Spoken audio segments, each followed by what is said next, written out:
Well, good morning, people. Good morning to the outlaw country community.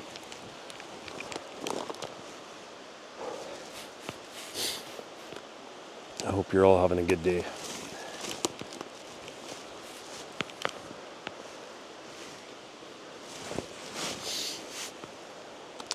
Hope everybody's doing well. Hope you're out doing some of the things that you love to do.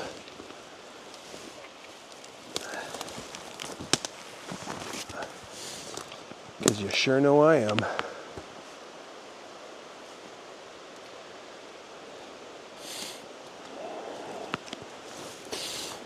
Got to do these things while we can, right? Life is short.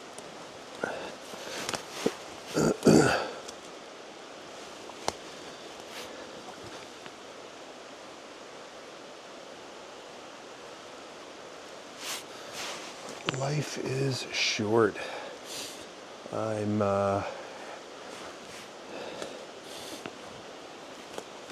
I'm kind of heading into another one of my favorite spots that I like to hike, generally.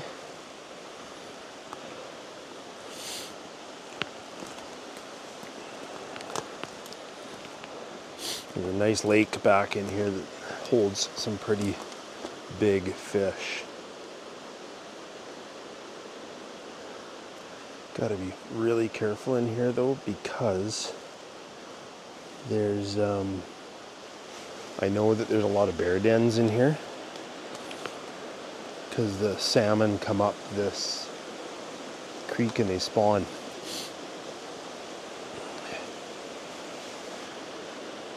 So one has to really watch out for the bear dens, and that could be one there. I got my bear spray, don't worry. I'm alright.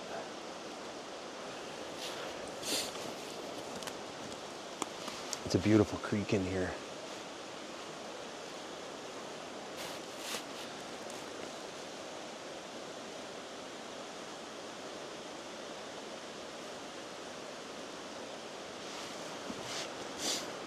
Trying to figure out the best way to get down to the creek.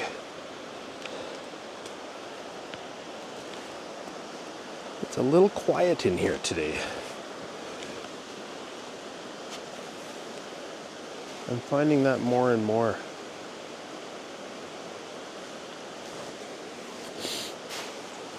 I'm finding that more and more as I'm in the bush. Things are quieter. I don't know what to attribute that to,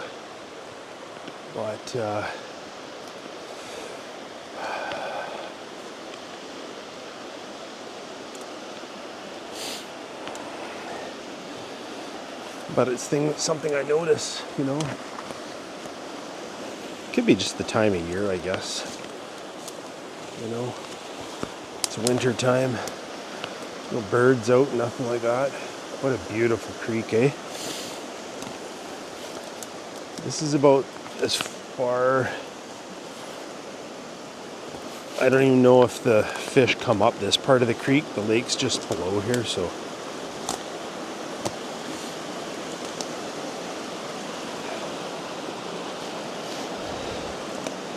I know the fish come up the main creek and into the lake, but isn't this beautiful?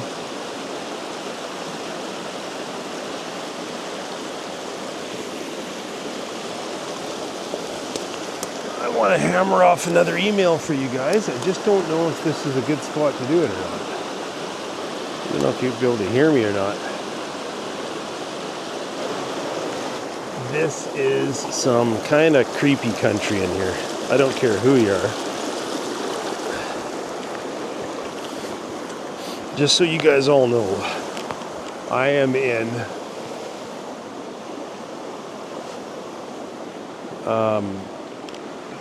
one of the biggest hotspots, if you want to call it that. One of the biggest hotspots in BC for Bigfoot sightings and encounters and all sorts of shit. I can't tell you where I am because I don't like to reveal my location. But trust me, Steve knows this area quite well. Steve knows this area quite well. He's been in this general area fishing a lot.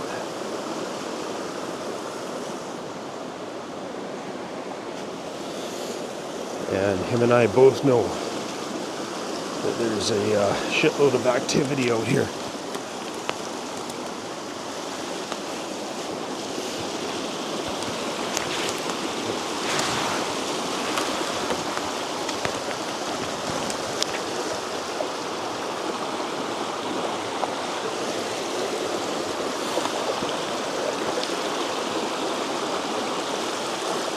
And that's okay.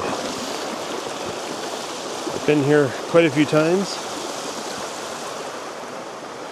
and I know they are here, and that's okay. We can coexist, I think.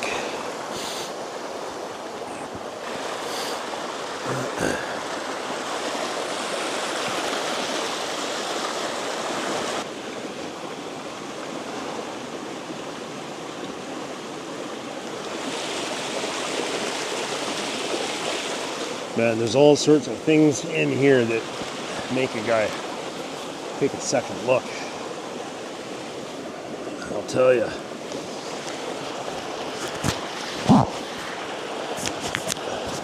So we've had a unseasonably dry, warm winter so far. Like very warm. And so no snow. Normally there's snow here. Normally by this time of year, there's usually a good foot of snow in here, and there's nothing. Top of the mountain is maybe another 1,000 feet. There's snow at the very top of it, but that's it. It's cool, but like it feels cool when you stop hiking.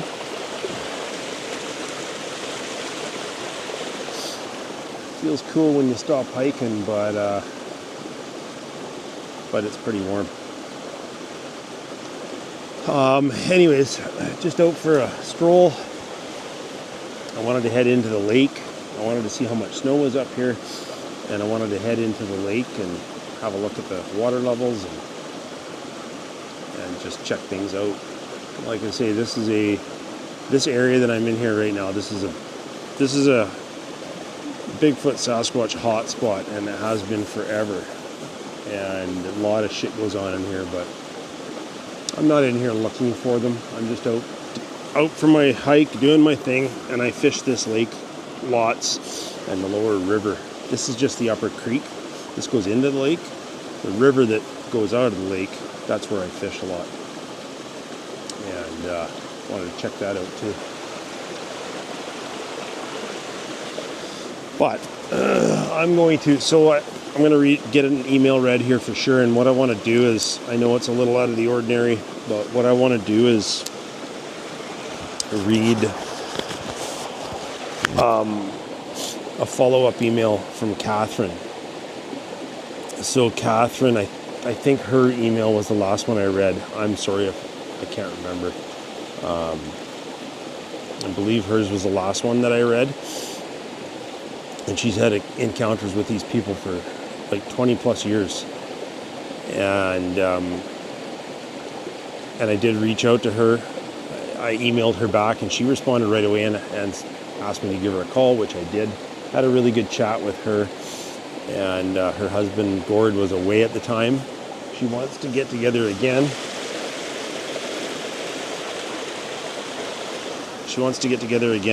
FaceTime maybe or something.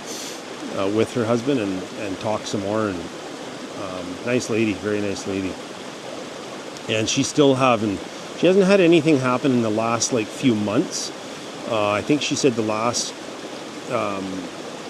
experience that she had with this one particular forest person that's hanging around her property was back in September.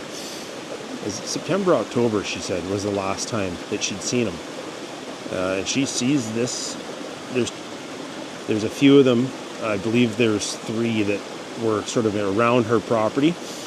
And so anybody that doesn't remember, so Catherine lives on a homestead off grid.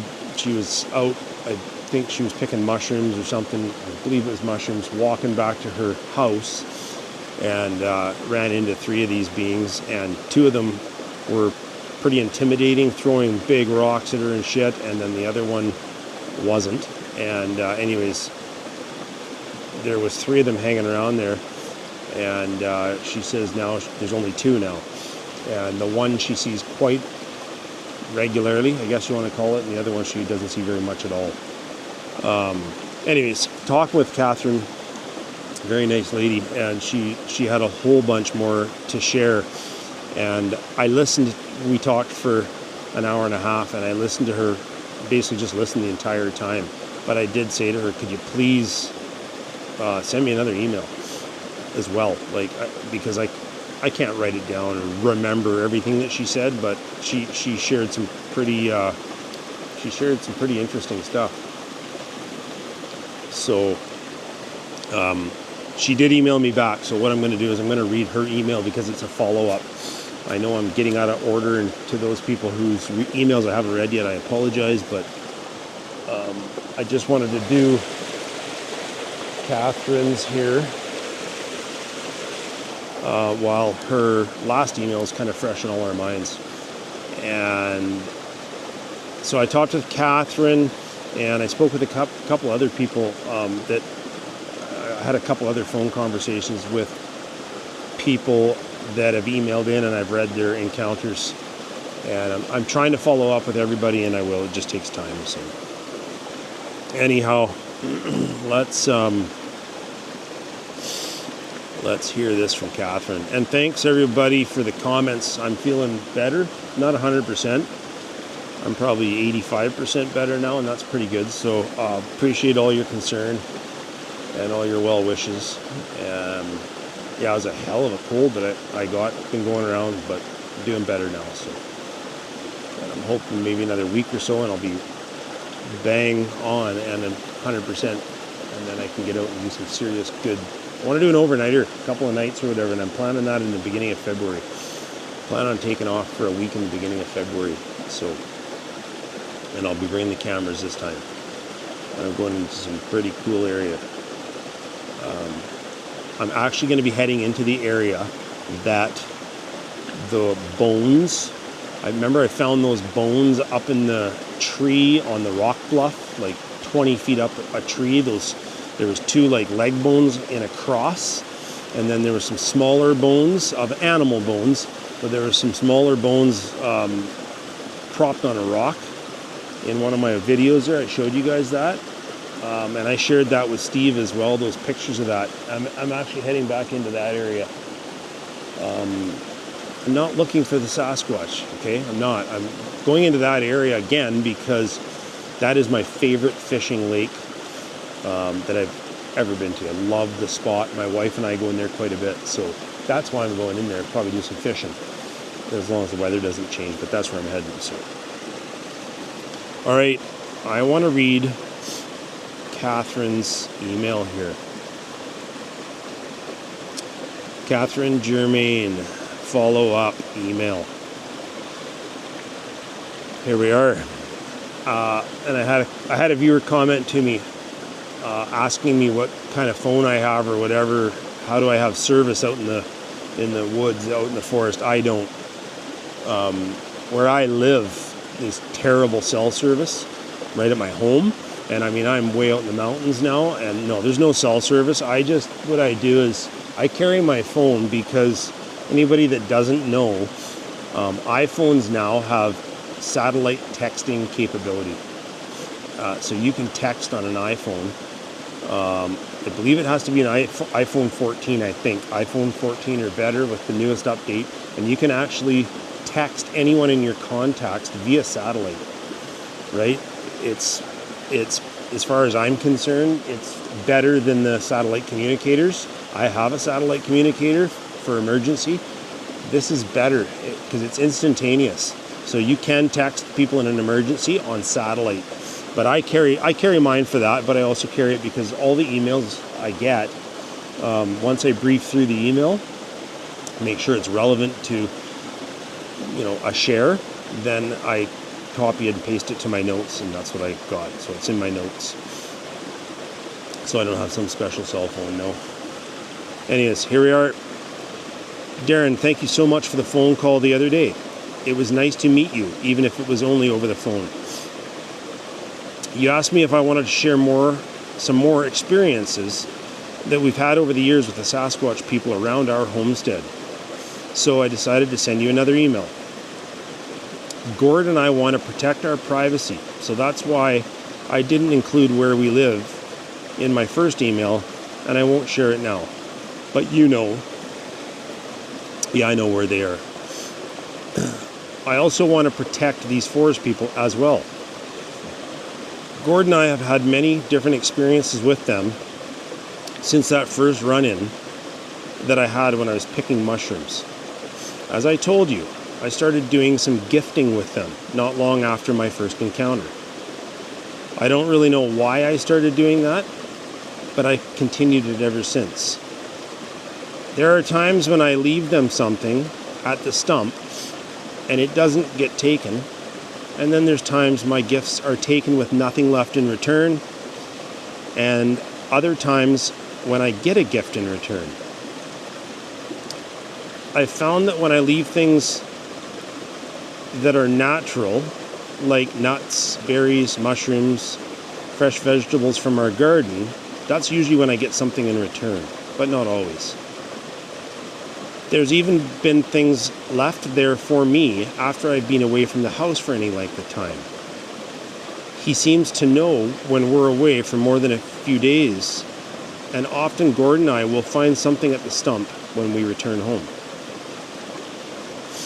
When those 3 Sasquatch confronted me on my way back to the house, that was the first and last time I saw them all together.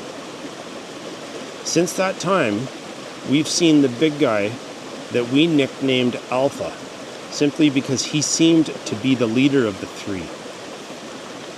And we did see the other 2 smaller ones together a couple of times over the next few years, but never again did we see all 3 together.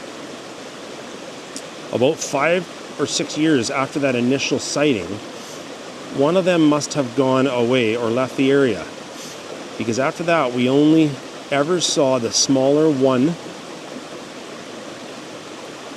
We only ever saw the smaller ones together. I laugh when I say the smaller ones because this one by now was probably 8 feet tall at least and had really gotten bigger throughout its entire body. He still wasn't as big as Alpha, but he was getting there. These 2 beings never showed themselves at the same time, not once. We would only ever see one or the other, and it was usually Alpha that allowed us to catch a quick glimpse of him.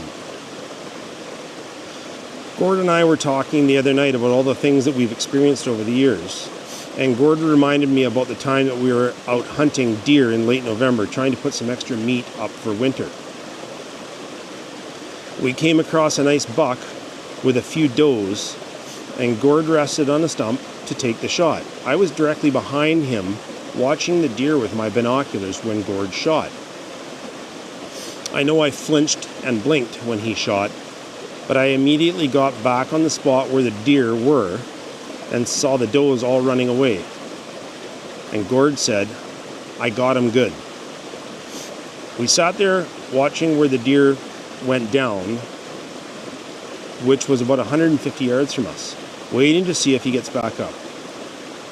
As Gord and I were sitting there, we saw a very fast flash of movement off to our right at the same distance away as the deer were, but we really couldn't make out what it was. We thought possibly it was the buck that Gord had shot, but we couldn't tell.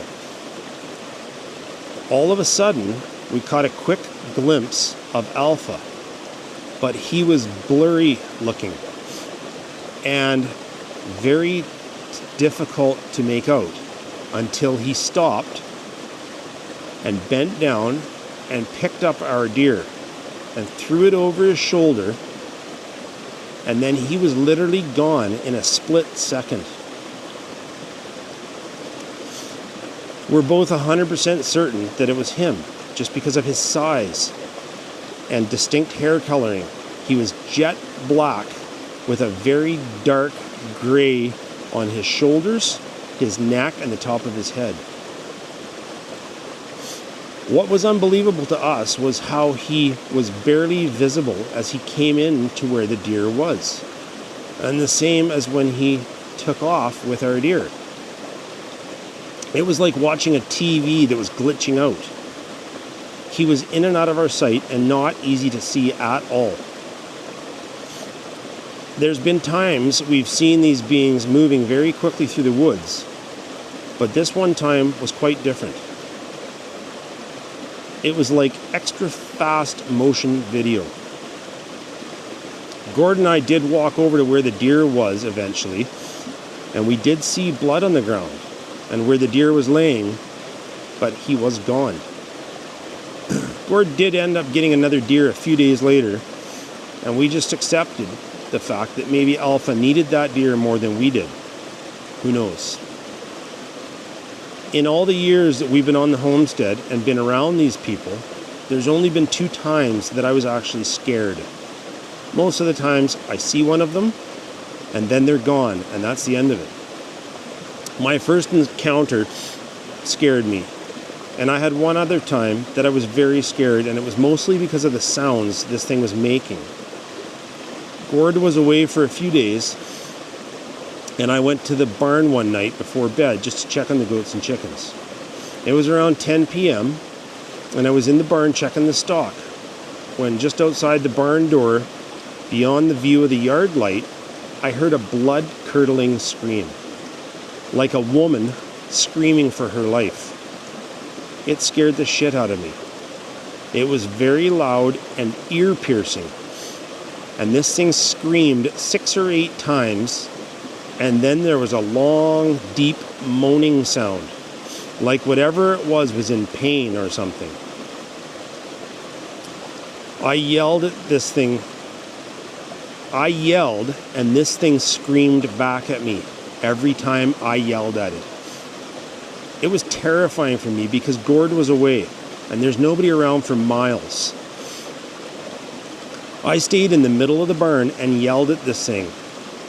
And I'm pretty sure I started crying from fear. I had a feeling inside me that this was not Alpha. I don't know why I felt that, but I did.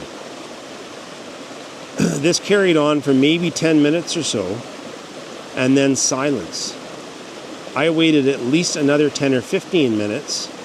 I grabbed a pitchfork and slowly went to the barn door. I looked around and couldn't see anything.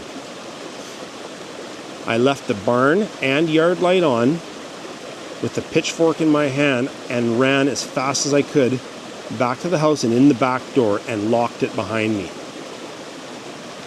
Needless to say, I spent the night on the couch with a shotgun watching TV. I did talk to Gord, but he was away for a couple more days, so there was nothing he could do but talk to me and try to comfort me. Well, I could probably go on for hours about the experiences that the two of us have had over the years, but I better stop now or you'll never want to hear from me again. I look forward to hearing from you again soon, Darren. I enjoyed our chat. Gord would sure like to be here the next time we talk as well. Thanks for all you do, and thanks for listening to this old lady's stories. You take care of yourself and we will talk soon. Catherine and Gord Germain.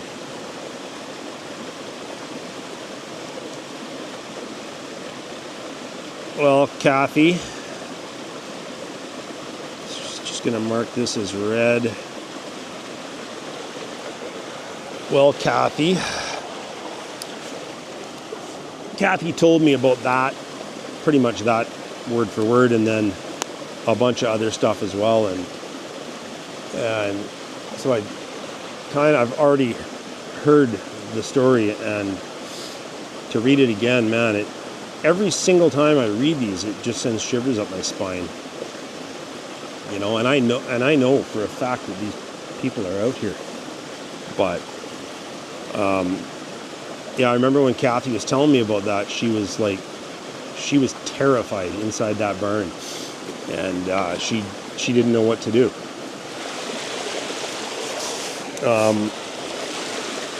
That would be horrifying, right? And her husband was away. I forget what she said he was doing. I think he was looking at a piece of equipment or something, and he wasn't there. And she grabbed the pitchfork and took off, and she said she never looked back. She just ran for the door, praying the thing didn't grab her. So yeah, strange, you know. And they got goats and chickens, and I asked her, have you ever lost any goats or chickens or anything to any animals? And she goes, no. And the goats, a lot of the daytime, the goats are out in a penned, fenced off area, but just a fence. Any kind of an animal predator could get in there, but they've never lost anything, which is crazy. But she said that she found a stump just inside the edge of the forest, about 100 yards, and kind of in the direction that she was hiking back that time or walking back that time, and got confronted by the three. She found a stump there, and she's used that as her gifting stump, and she's left things there. Like she said, you know, she'd leave like a handful of nuts, a handful of big handful of berries, or half a bucket of mushrooms laying on the stump. And sometimes they're gone, sometimes they're not. And then the odd time she's had things left for her. She said she's had like just nice rocks, you know, real nice rocks left there. Just odd things, right? Like nice pieces of wood, but they're left on the stump. You know, I think she said she had a bird's feather or something as well. But you know, the one thing that they got on the stump that she had mentioned was a deer horn. It was just one horn, and it looked like, she said, it looked like a shed. You know, it hadn't been broke off or anything. It looked like a shed, but it was. But it, you know, it wasn't shed on the stump. It was put there. So yeah. Anyways, some pretty cool stuff. I'm not really into that. A few people have mentioned about like gifting these people, and no, I'm not a chance. I'm not doing that. It's just my opinion. People can do whatever they want, but no, I'm not going to be gifting them anything. But you know, when I was talking to her, she wanted me to talk to Gord, and I will next time, her husband. But when I was talking to her, and she was telling me about the deer, I was just like, okay, so explain to me, like, what, you're sitting there watching the deer, and I'm trying to put myself there, right? So she's like, Gord shot the deer went down. We're just waiting to make sure it didn't get back up. The does took off, and she said, we just saw something moving from the right towards where the deer was laying. They thought possibly at first it was a deer, but it was just like movement, flashes in the bush.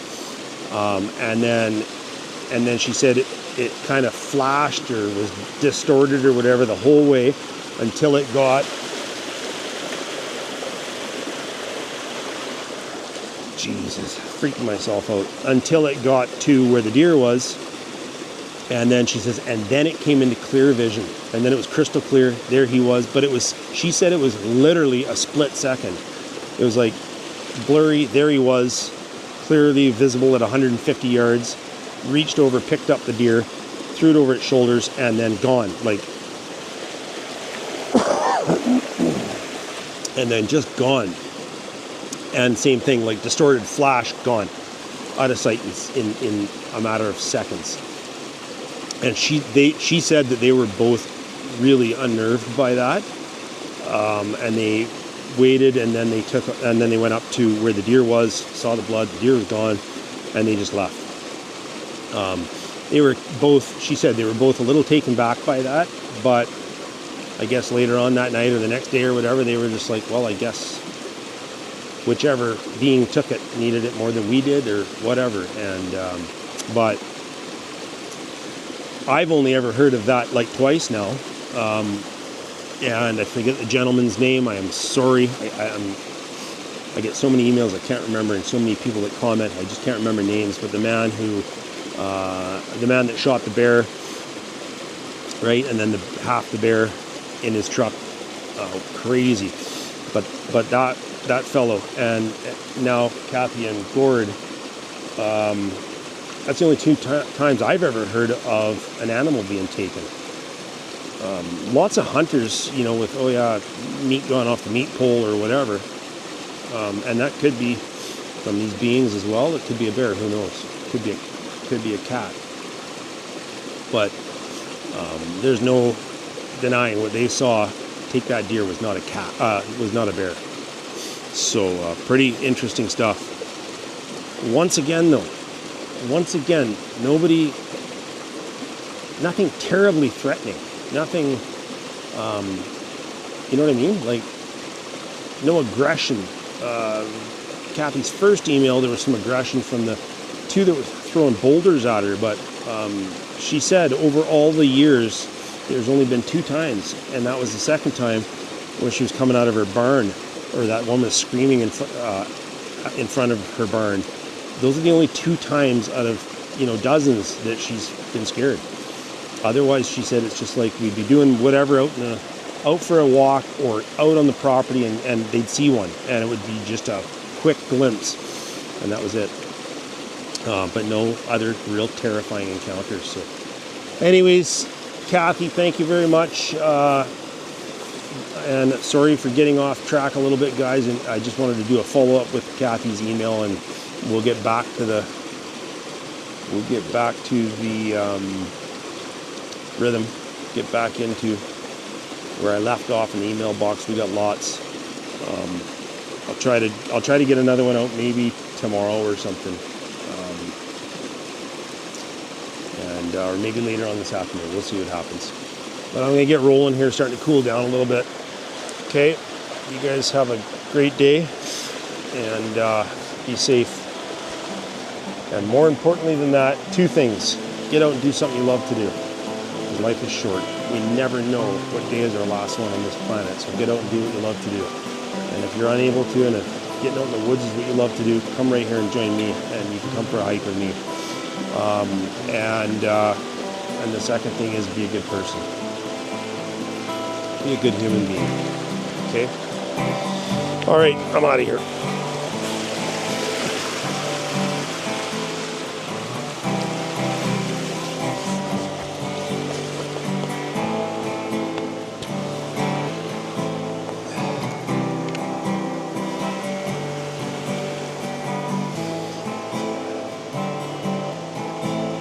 You can't help but look around you when you're in areas like this. You just can't help it.